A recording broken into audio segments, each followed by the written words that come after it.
see the autofocus? Yeah, focus on this, and we're good. Cheers. Afternoon, California.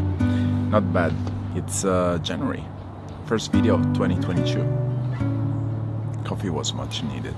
I always write down things, so I make sure that I touch each point. And working with Cody, that's what I wrote. First thing, make sure take ownership of the fact that we lost. Yes, we lost the fight. It was a unique opportunity to showcase my work. It was the very first time that Daniel Cormier and John Anik talk about it during UFC broadcast, which is first in my career. And yes, I really wanted to win. It didn't go our way. But what I'm gonna discuss today is the weight cut. And maybe this video is going to be watched by fighters that want to drop down a weight class, and my first advice for them is take your time. Cody reached out to me in July, so we were in touch from July to December, talking, I don't want to say every day, but almost. And that was very important. You don't want to make a big decision in your career, especially when it comes to dropping a weight class, and do that a month, 2 months before the fight. Reach out to me. We had a brief text exchange, and that point, I'll be honest, I was very excited. He was very excited, so we decided to meet. I live in Los Angeles, California. Lives in NorCal, in Sacramento. So the following day I was flying to NorCal, and that's where we had our first face-to-face conversation. And the very first question I asked him was, Cody, what's your walk-around weight? And he gave me a number that I really liked.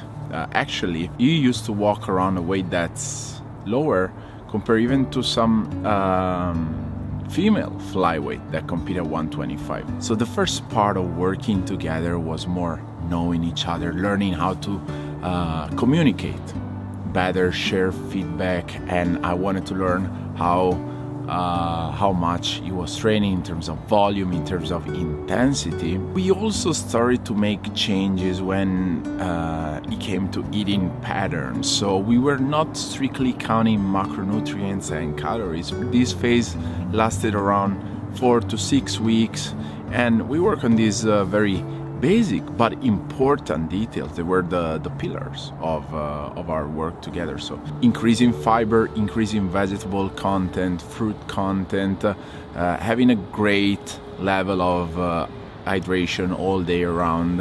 Just by doing that, we started to drop weight, which was expected, to be honest. After a few weeks, couple of months, I will say, working like that, mostly on behavioral changes, that's when the volume phase, as I like to refer to it, started. That's when you start having more sparring, you start to have more intense strength and conditioning sessions. And at that point, in terms of the macronutrient and calorie intake, we try to increase the carbohydrates on the day on. That's how we call the day with higher intensity, higher volume. We managed to reach 6.5, maybe some days 7 grams per kilo of carbohydrate, while on the day off we're decreasing the carbohydrate intake and the caloric intake overall to 1900, 2000 calories. And actually the days off were not many, because Cody is a very hard worker, and it's hard to tell him, Cody, today you should not go to the gym. But we're not the old school anymore. We're trying to fighters are understanding the importance of taking a day off, even if it can be counterintuitive. So that's how we related with the volume phase. And that's when I started to understand that his body was really responding super well to the inputs that we were giving it. And we went from 145 to 140 pretty effortlessly, with a lot of carbs, with good amounts of food, and that made me very happy and hopeful. 3 weeks, 1 month out, I visited Sacramento, and I lived with him for around a week. So I took personally care of all the meals, and we had a bunch of pasta. I know you guys like recipes, so yeah, pasta with ragu. We had pasta with pesto. That's one of the athlete's favorite for sure. And we have a lot of roasted potatoes and the chicken, besides, you know, all the vegetables, the fruit. And right before I left, so we were about 3.5 weeks out, Cody's weight was 137. 137 just by dieting was absolutely a great result. And I'm not talking about starving. I'm not talking about being dehydrated. A bunch of carbohydrate to increase the rate of glycogen resynthesis. Glycogen is that fuel that is stored in our muscle, in our liver, that helps us push the body when our heart rate is higher. So when we push more in the gym, we need more glycogen. That's why low carb diet are not ideal for the performance MMA athlete. And then December came and we went to Vegas for fight week. And for those that are not in the fight business, they're just watching this because they're just curious. You might think that the closer the fight, the more training, but it's not like that actually. At that point, when you flew to Vegas, and you usually fly to Vegas around Tuesday, the athlete has mainly just media obligation, and you can find time to have a short training session or a massage, something like that, but mainly it's just media. So you start on Tuesday as you land, especially if you're pretty high in the card, and you continue till Thursday. And so the caloric intake dropped accordingly. We managed to keep carbohydrates till Wednesday before weigh-in, so less than 48 hours to weigh-ins.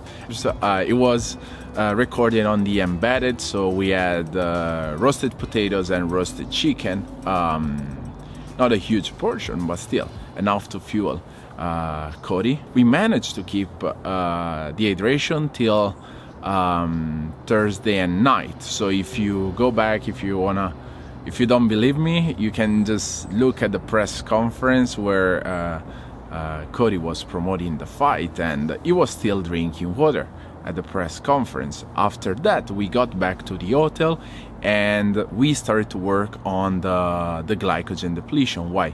Because glycogen is related to water. So 1 gram of glycogen is linked to 2.7 grams of water. So by doing a training session, we depleted part of that glycogen, and that made Cody lighter.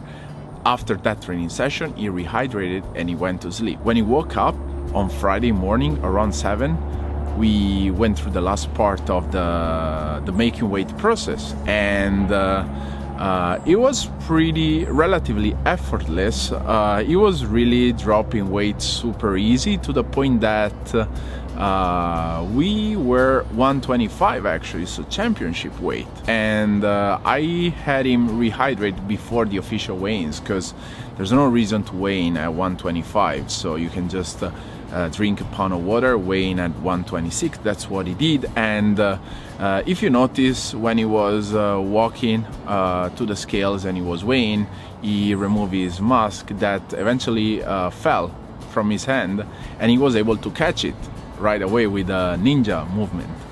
One thing that happens when the athlete is very dehydrated, very depleted, he loses that sharpness in terms of his mind. Is not as fast in the movements, and it's not as precise. So the fact that he grabbed the mask was really made me and made other people understand that the cut was pretty good. After that, he came to the room. We had plenty of food. We recharged gradually, but we hit around 8 grams of carbohydrate per kilo. Because you're fighting, the emphasis should be on having the maximum storage of glycogen. We got to fight week with not that extreme, excessive amount of weight to cut that will make you feel miserable the whole week and the whole camp before. We showed up in the cage in the best shape possible, and props to Cara France. He won. Again, I'm gonna say it again. I really wanted to win this fight. One day you're in the hotel room in Vegas with Cody, and you had one of the most sensational camps you've ever had, but you couldn't get the result that you wanted. And the following day you're back to California. I'm gonna talk to you about it in another video.